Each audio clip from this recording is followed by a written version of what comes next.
keeping by the tradition we had of for Mama not to tell family secrets. So I won't tell it this time.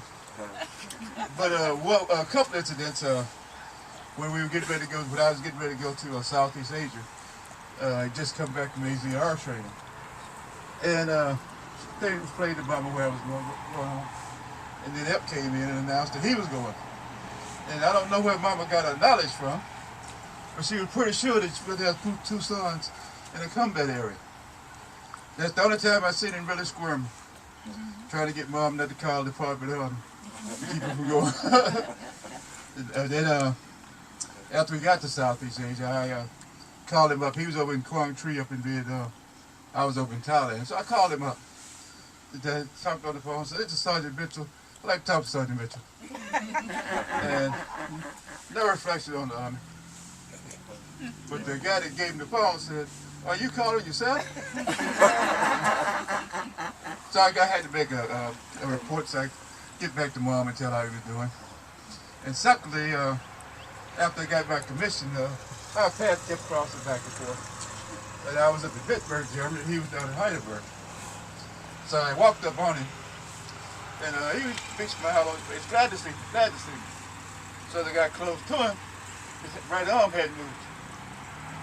I said, "Did I leave my rank off today? Are you saluting today?" He said, "Yes." "Well, now here's your chance." So I made him salute me. Then the smile changed to a frown again. But all in all, I always looked up to him. And he went by many names. Epps, if you heard, Command Sergeant Major, Bill, William. I probably some other names, couldn't mention him. But the name that I remember most that I called it was my big brother. And so, goodbye, big brother. Where did Epps come from? No. Yeah, what's Epps, man? That's one of those family secrets. That's all. I'm confident. That was a name that, just a little taste, a name that Daddy gave for some reason. And maybe it was because of some of his actions. Epps. So they had about 25 verses or whatever it was. So again, thank you for coming, and have a good drive. Amen. All right, Uncle Jerry.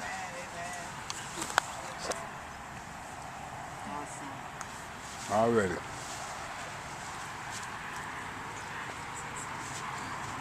What are the others? Hey, dude. I ain't seen you for a while, dude. I know. Oh, you giving some change?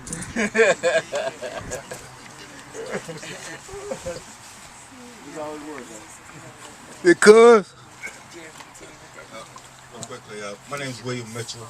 I want to talk a little bit about William Mitchell. Yeah. Growing up, we grew up in the projects. We moved from South Rome to North Rome in the projects. And moving in the projects at that time was really good. And Epps, Jerry, and all those guys. In the projects, you just didn't see black people working, black men working, because you just didn't see a lot of black men in that era. And just growing up, I just remember seeing them in the Army and things like that as professional people. You know, and you're a kid and you don't know what you want to do, but you can look up, and I look up in life. And then Steve and I talked about this. We always looked at those guys ahead of us as solid individuals. You know, as Steve went to the Army, I was scared, so I didn't go to the Army. But I looked up at Epps, I looked up at Jerry, I looked up at Selby, as all of those guys that were professionals. As a young guy, I didn't know that, and I didn't know. I remember seeing the first black lady working out of being a domestic worker. You know, Miss Clay was a nurse, and at that time, those were just things. And as you grow up, impressions in your life carry you throughout life. And I just remember him working, and I just knew I wanted to work in a professional arena.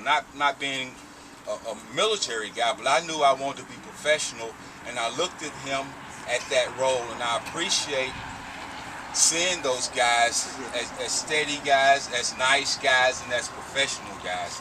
And so as a youngster, I look for them, and I became what I am now from that goal, trying to be professional, trying to be steady, just trying to be responsible. And just thank you for being a Mitchell. Those of us who have the blessings and the opportunity to be one, thank you for being a Mitchell, and thank you for being my family. Hey, one more time, Rob. One more time. Let me get one more Don't thing. sing. Don't sing. He can sing. He can sing. Yeah, really. No, I just want to say this about William Mitchell, man. Oh. Yeah, that's all. William Mitchell. All three William Mitchells here, because my name is William Mitchell, his name is William Mitchell, and his name is William Mitchell. But the trouble with William Mitchell was that I stayed in trouble a lot, you know what I'm saying? And when they came and got me, I told them my name was William Mitchell. Now, he was a big football star, big NFL thing, And when I tell them my name is William Mitchell, you're not William Mitchell. I said, what you mean I'm not William Mitchell? You're not William Mitchell. You don't even look like William Mitchell. So I was like, well, who am I then? And then, but that's all I want to say about William Mitchell, man. That's all it is. Thank you, William. You made me remember that, man.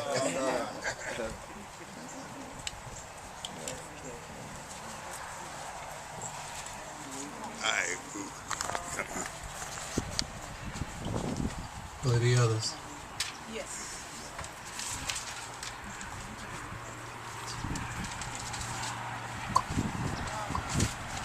My name's Meredith. It's the oldest daughter.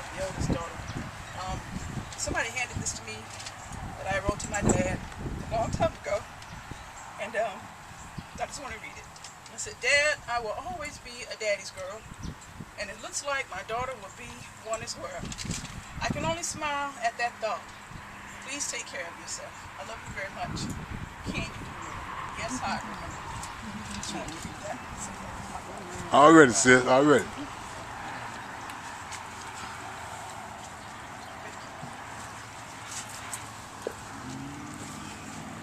All right, man. Get on up there, Charles. All right. Yeah, this is my father, Yeah. my inspiration.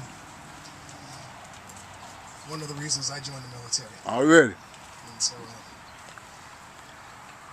I listened to William talk about opportunities for black folk back in the day.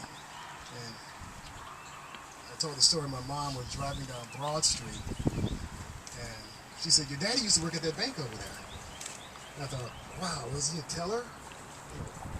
President? Something like that? No, he's a janitor. And I thought, okay. And I didn't know the opportunities that black folk did not have back then. So my mother convinced my father to go into the military. And that's how this whole thing got started. So I looked at my dad and the kind of man he was, still is, and I thought he's either going to be the president of the United States or a Black Panther. And he ended up being a command sergeant in the military. This man was in the Korean War, the Vietnam War. He did things that you and I can't even discuss. He did stuff that you and I can't even talk about. And he did things that he never talked about. Yeah. He's taking that to his grave with him. But we know him as the father who whooped ass when it was necessary. Yeah. And a very loving man. And all I can tell you right now is that I remember him being a sergeant first class and the struggles that he was going through, the weight that carried on his shoulders, And then to see him become a first sergeant and then go into the command sergeant major school and then become a command sergeant major instructor. And so at the time I was playing basketball, I got a scholarship to go to North Georgia College, military college. And I got a commission and became an officer in the military myself. And it was due largely to the influence of this man right here. So all of you guys sitting right here, I know you know him better than I do. And he's a better man than me. But I can tell you right now, I love this man. I respected him, looked up to him, and I appreciate everything he's done for this family. Already, man. Very good. Well, Amen. Will there be others? all right. Charles Mitchell. There's got to be one more good story out here somewhere. Oh, there's a lot of them. They just don't want to talk about it, man. They're kind of shy. Yeah. That's all. That's all. Okay. All right, cool. It's all good. All right, if there are not any others, the coin? They want to say something. Cousin Kate.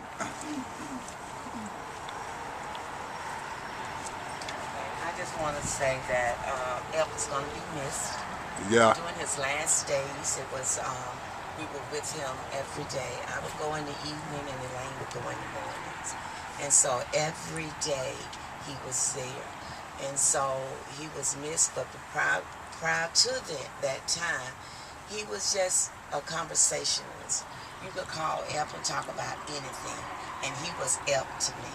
And I often asked, like Steve and some of the others had that conversation, I asked him, and he said, I can't tell you. If I do, I have to kill you.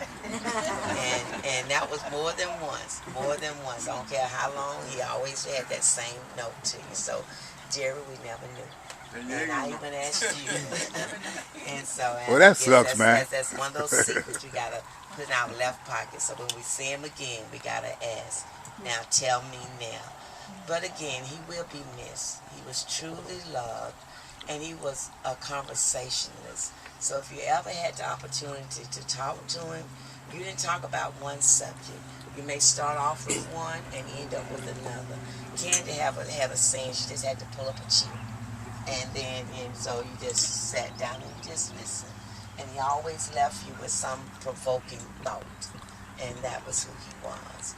And I talked to him sometimes frequently and sometimes seldomly. But I did know I could never talk to him on Sundays when 60 Minutes came on. So if you called him, he'd say, I have to call you back. And so, yeah, I learned too not to call when 60 Minutes was on. But again, he was missed. He was well educated, well read. He still read the paper every day. And if you didn't go get it when he was walking, he would go get it. And you may come, you didn't know if he was going to get it, and you asked me to get the paper today, yeah, I already got it. So he did. So he will be missed. He was truly loved, and it was just wonderful for everybody to show that appreciation. Again, that's Mitchell and Watkins. He will be missed, and we truly thank you for everything that he was to you and to us, and for you to be able to express that appreciation and love for him. Let me have that one more time. Yeah, there was something I forgot to mention.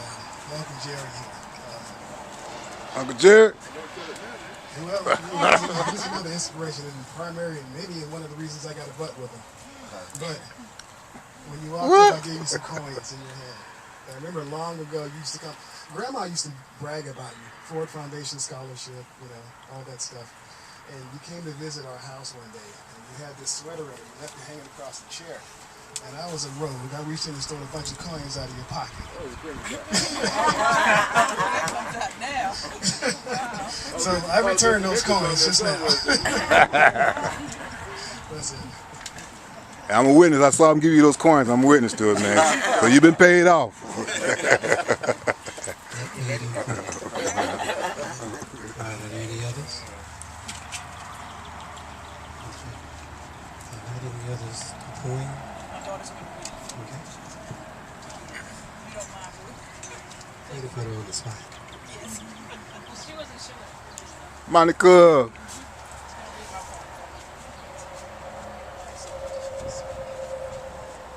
Go ahead, Nisi. This is a poem that my mom picked out. Oh, my dad. No, I found it amongst my dad's things. Well, she found it amongst her dad's things. So it says, it's called a tree. It starts with, my special tree stands up straight, even when we're hanging on the branch. We jump and swing and climb, but the tree stands up straight. Through rain and hail and snow, through winter, spring, summer, and fall, through seasons all in all, my tree stands up straight. After all my troubles, ups and downs, my tree stands up straight. All my life to the end, even after the tree is gone, it stands up straight in my heart. That tree was always there for me. For there is no tree. All along, it was my dad. My dad was there for me. By Eileen Collins. All right. Amen. This time we'll have another selection. There's a leak in this old building. Yeah. And my soul has got to move. My soul has got to move. My soul has got to move. There's a leak in this old building. And my soul has got to move. I got a building not made by man's hand. Right there, so beauty keeps on leading y'all. And my soul has got to move. My soul has got to move.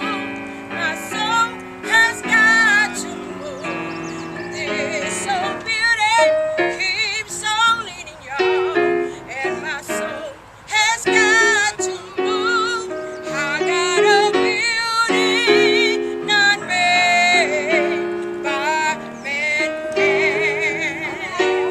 This so beauty keeps on sinking y'all. And my soul has got to move. My soul has got to move. My soul has got to move. This old building keeps on sinking, y'all. And my soul has got to move. I got a building not made by man's hands. This old building keeps on leaning, y'all. And my soul has got to move. My soul has got to move. My soul has got to move. This old building keeps on leaning, y'all. And my soul has got to move. I got a building not made by man's hand.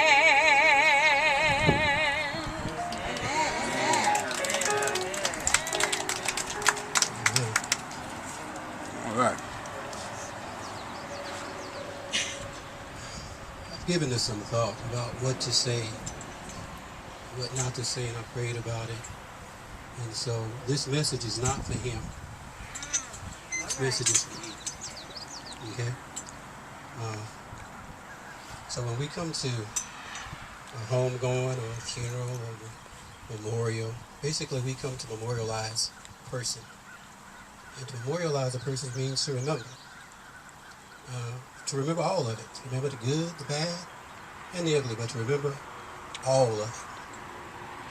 And from what I have heard today, and from what I saw on the eulogy, this man lived a well-lived life. He has no regrets. From what I gather, he was educated, he was common. And that's a rare exception, to be educated and to be able to talk to the common man. And actually just to identify with the common man. And so from that,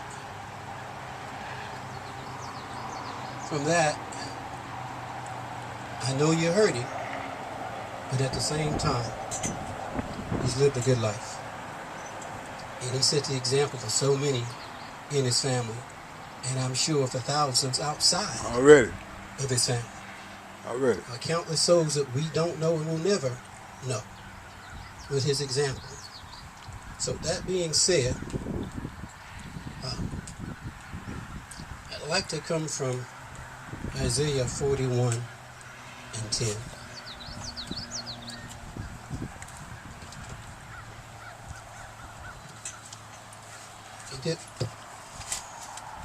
And it reads as follows.